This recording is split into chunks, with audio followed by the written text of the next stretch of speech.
बिस्मिल्लाहिर्रहमानिर्रहीम। अस्सलाम वालेकुम व्यूअर्स, कैसे हैं आप? मैं हूं मिसबा वकास। उम्मीद करती हूं कि आप अल्लाह के फजल करम से बिल्कुल ठीक होंगे।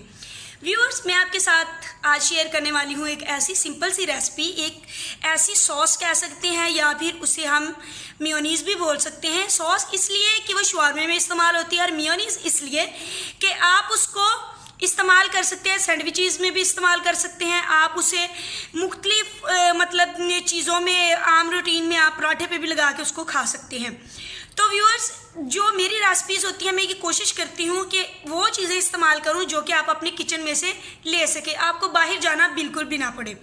बहुत सादा सी और आसान सी रेसिपीज़ होती हैं मेरी, तो मैं कोशिश करती हूँ कि आप उन्हें खुद से घर में बनाएं, क्योंकि हम नहीं जानते कि जो सॉसेज और जो चीज़ें हमें बाहर से मिलती हैं वो क्या सही भी होती हैं, हाथ धो के बनाई होती हैं। और जैसा आजकल इन्वायरमेंट जा रहा है, किसी पे एतबार भी नहीं कर सकते, हर चीज़ में मिलावट होती है।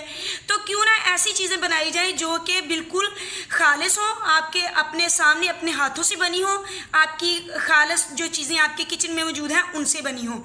तो व्यूअर्स, आइए देखते हैं कि ये जो वाइट सॉस या मेयोनीज़ मैं बनाने जा रही हूँ, ये तमाम की तमाम चीज़ें आपको अपने किचन में मिल जाएंगी और बहुत ही तरीका भी आसान है इसको बनाने का, बहुत मज़े की बनती है। इंशाल्लाह आप घर में ट्राई करेंगे तो आपको बहुत अच्छा लगेगा। आइए देखते हैं कि इसमें कौन कौन से इंग्रेडिएंट इस्तेमाल। तो व्यूअर्स, इसमें जो इंग्रेडिएंट इस्तेमाल होते हैं उनमें जो मेन चीज़ है वो है अंडा। एक अंडा ले लिया है, 1 कप ऑयल ले लिया है। आप कोई भी जो भी आप घर में ऑयल खाने के लिए इस्तेमाल करते हैं, आप वो ऑयल इसमें इस्तेमाल कर सकते हैं।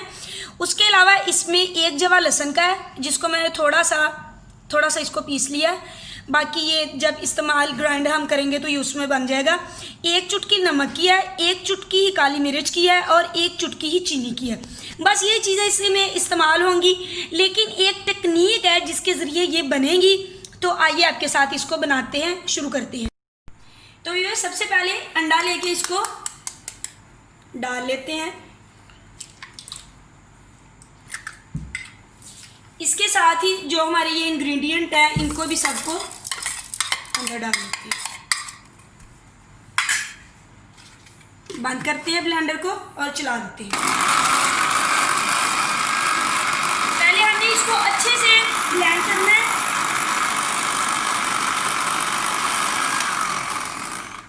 फिर से चलाते हैं।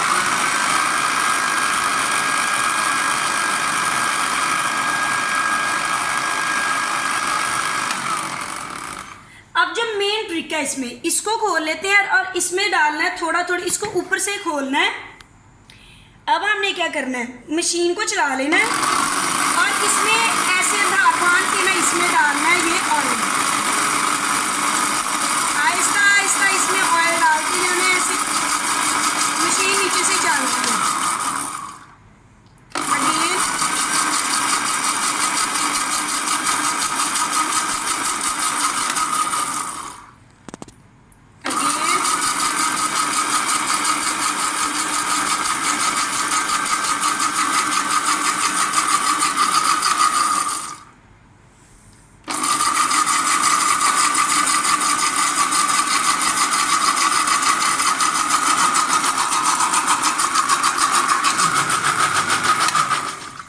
अब इसको हम ऊपर से कर देंगे बंद और फिर से चलाएंगे।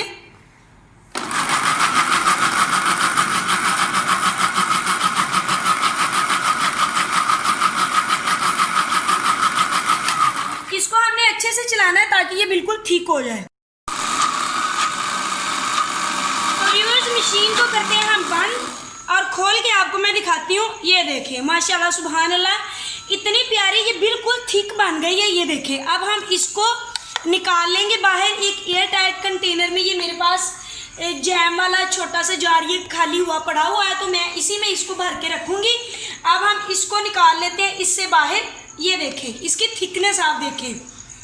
तो आप इसको एयर टाइट कंटेनर में रख लें तो ये 3 से 4 दिन, 5 दिन, 8 दिन ये आसानी से निकल जाएंगे इसके। तो व्यूअर्स, आप मेरी रेसिपी को ज़रूर ट्राई कीजिएगा। अब अगर आपको पसंद आए, मेरे चैनल को सब्सक्राइब कीजिएगा और लाइक कीजिए, अपने दोस्तों के साथ शेयर कीजिएगा। व्यूअर्स, मेरी आपसे रिक्वेस्ट है कि अगर आप किसी को सब्सक्राइब करें तो आप उसको उसी टाइम अनसब्सक्राइब ना किया करें। आप नहीं जानते कि जो हम जैसे अभी स्ट्रगलर्स हैं जिन्होंने चैनल को स्टार्ट किया है उन्हें कितना दुख होता है कि जब उनके सब्सक्राइबर कम हो जाते हैं। तो व्यूज़ प्लीज़ आप ट्राई कीजिएगा इसको और मुझे कमेंट सेक्शन में ज़रूर बताइएगा कि आपको मेरी रेसिपी कैसी लगी।